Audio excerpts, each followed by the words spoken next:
Radhe Radhe everyone, आप देख रहे हैं सीरियल सियापा, जहां पे हम देते हैं आपको आप ही के फेवरेट शोज की इंटरेस्टिंग अपडेट। आज रात के एपिसोड की शुरुआत होती है निषाद के साथ, जो कि वो विषैला तत्व खाने में द्वारका वासियों के मिलाने जा रहा होता है। तभी वो हलवाइयों की आवाज़ सुनता है, जो कहते हुए नजर आते हैं कि अगर समय पर भोजन समाप्त नहीं हुआ तो हम ये मिठाइयाँ, ये जो हम बना रही हैं, ये सारे द्वारका वासियों को नहीं बांट पाएंगे। ये सोचकर निषाद रुक जाता है और कहता है कि नहीं, अगर ये सब द्वारका वासियों ने नहीं खाई तो मैं ऐसा नहीं कर सकता। शुक्राचार्य का आदेश है कि मैं इसे किसी ऐसी चीज़ में मिलाऊं जिससे हर एक द्वारकावासी इसका सेवन कर पाए। इसीलिए वो दवा को फिर से बंद कर लेता है और सोचता है कि मुझे इसे किसी और चीज़ में मिलाना चाहिए। उधर दिखाया जाएगा कि शाल कहता हुआ नजर आता है शुक्राचार्य से कि ये मूर्ख, अब तक निषाद ने उस भोजन में हमारी दी हुई सामग्री नहीं मिलाई है, आखिर ऐसे कैसे चलेगा। शुक्राचार्य कहते हैं कि ये तो मैं भी नहीं समझ पा रहा हूँ कि निषाद आखिर हमारा काम समय पर क्यों नहीं कर रहा है, लेकिन अगर ऐसा नहीं हुआ तो फिर मुझे खुद वहाँ पर जाना होगा। इधर निषाद मंदिर में आता है महादेव के, जहाँ पर पंडित जी पूजा अर्चना समाप्त कर चुके होते हैं और फिर उनसे कहता है कि अगर आपने पूजा समाप्त कर ली है तो क्या चरना अमृत बनाने में मैं आपकी सहायता करूं, और आप निश्चिंत हो जाइए, मैं इसे बना करके स्वादिष्ट तरीके से और फिर सब में वितरित भी कर दूंगा।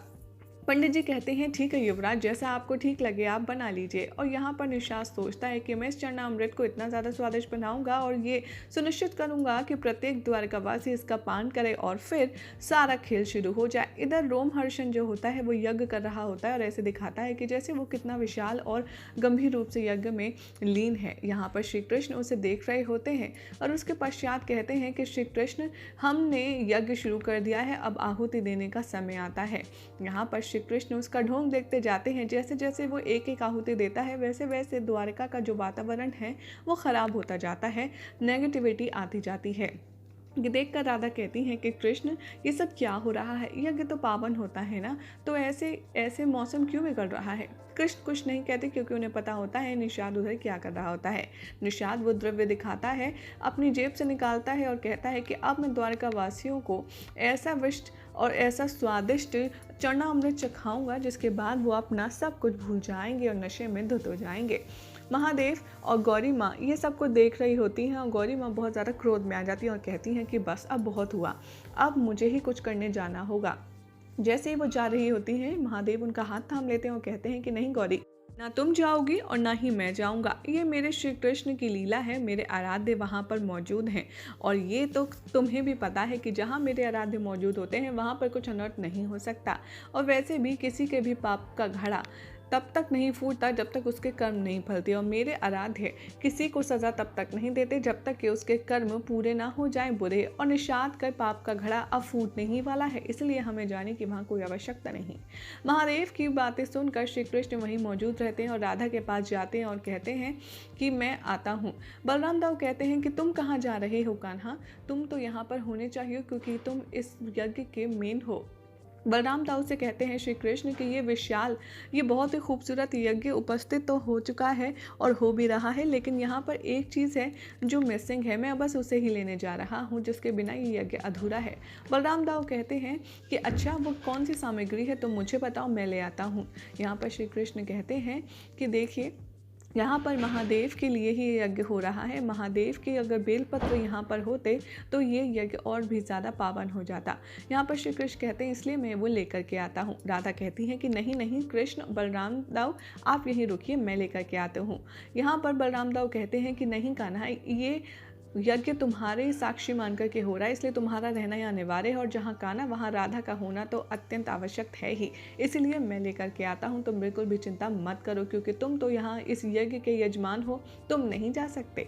यहाँ पर राधा जैसे ही जाने वाली होती है, कृष्ण रोक लेते हैं और कहते हैं कि तुम परेशान मत हो, बलराम दाऊ को जाने दो और वो जाकर के अवश्य ले आएंगे। इधर बलराम दाऊ जैसे जैसे जाते हैं वहाँ दिखाया जाएगा कि निषाद धीरे धीरे एक एक स्टेप से चरणामृत बना रहा होता है और बहुत ही ज़्यादा ईविल तरीके से वो सब कुछ कर रहा होता है। पहले उसमें दूध डालता है, फिर उसमें शहद डालता है, फिर उसमें नारियल डालता है और प्रॉपर चरणामृत बनाता है। और जैसे ही वो फाइनल स्टेप, वो विषैला द्रव्य मिलाने ही वाला होता है, वहाँ पर बलराम दाऊ पहुँच जाते हैं और वो कहते हैं कि निषाद, तुम ये क्या मिला रहे हो? निषाद घबरा जाता है और कहता है कि मैं तो इसे और भी ज़्यादा स्वादिष्ट बनाने के लिए इसके प्रयास कर रहा था। बलराम कहते हैं कि अच्छा, ये चरणामृत तुम स्वादिष्ट बनाओगे? मैं एक बात बता दूं, ये महादेव का प्रसाद है। ये पहले से ही सारी स्वादिष्ट चीज़ों से परिपूर्ण है। तुम झूठ मत बोलो, बताओ तुमने मुझे इसमें क्या मिलाया है, अन्यथा तुम्हारे लिए बहुत बुरा होगा। निषाद कहता है पिताश्री, मैंने कुछ भी नहीं मिलाया। आप ऐसा क्यों सोच रहे हैं कि मैं आपसे झूठ बोल रहा हूँ? मैं सत्य कह रहा हूँ, मैंने कुछ नहीं मिलाया। बलराम दाऊ कहते हैं कि सही कह रहे हो पुत्र, भला तुम मुझसे झूठ क्यों बोलोगे? और वो फटाफट से गिलास लेते हैं, चरणामृत भरते हैं और निषाद को ज़बरदस्ती पिलाते हैं और कहते हैं लो इसको पियो।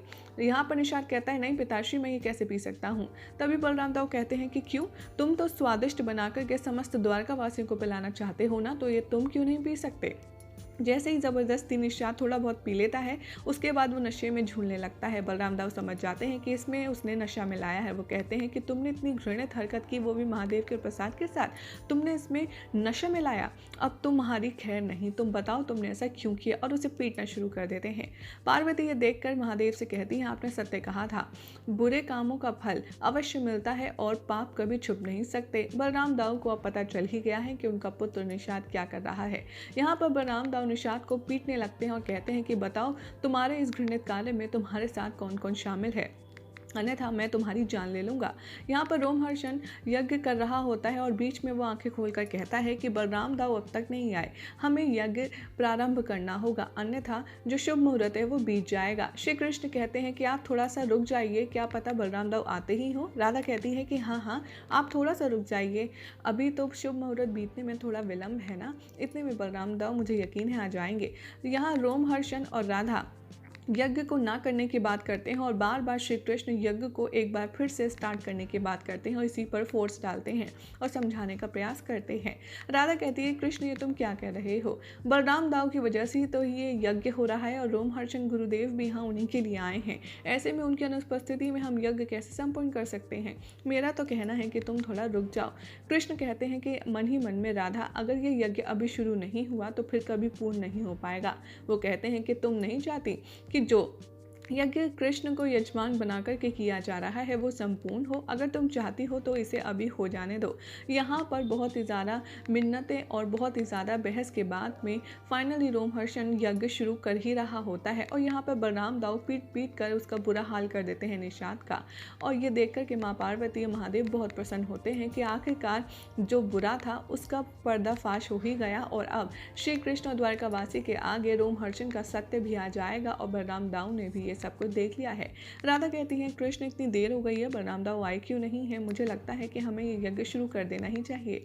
यहाँ पर शाल्व कहता है ये देखो मूर्ख, रोमहर्षण अपने यज्ञ कला दिखाने में लगा हुआ है, इसे नहीं पता अगर बलराम दाऊ वहाँ आ गया तो वो इसका मस्तिष्क इसके धड़ से अलग कर देगा और वो किसी भी क्षण पहुँचता ही होगा। ऐसे में हमारी सारी योजना विफल हो जाएगी। गुरु अब बताइए क्या करना है? यहाँ पर जैसे जैसे सब बात कर रहे होते हैं राधा कहती हैं कि ठीक है, मैं भी कृष्ण के मत से सहमत हूँ, आप यज्ञ शुरू कर दीजिए रोमहर्षण गुरुदेव, अन्यथा बहुत देर हो जाएगी। जैसे ही यज्ञ शुरू होता है वहाँ पर निषाद लुढ़कते पुढ़कते आता है जिसे देखकर सब हैरान हो जाते हैं। पीछे से बलराम दाऊ आते हैं बहुत क्रोध में और उसे पीटना शुरू कर देते हैं। राधा कहती हैं बलराम दाऊ आप ये सब क्या कर रहे हैं? और जैसे बलराम दाऊ को क्रोध में देखता है रोमहर्षण, वो फौरन से यज्ञ शुरू कर देता है और आंखें बंद कर लेता है। यहाँ पर राधा के सामने कहते नजर आएंगे बलराम दाऊ कि ये जो ढोंगी है, ये जो यज्ञ कर रहा है रोमहर्षण, ये कपटी है, ये कोई अच्छा गुरु नहीं है और मुझे ये पता चल गया है ये द्वारिका के अच्छे के लिए नहीं बल्कि विनाश के लिए यज्ञ कर रहा है। यही हो जाएगा आज रात के एपिसोड का एंड, जिसके बाद कल क्या होगा आपको बताएंगे नेक्स्ट रिपोर्ट में। ऐसे मज़ेदार अपडेट्स के लिए चैनल को सब्सक्राइब करें, वीडियो को लाइक शेयर करना ना भूलें।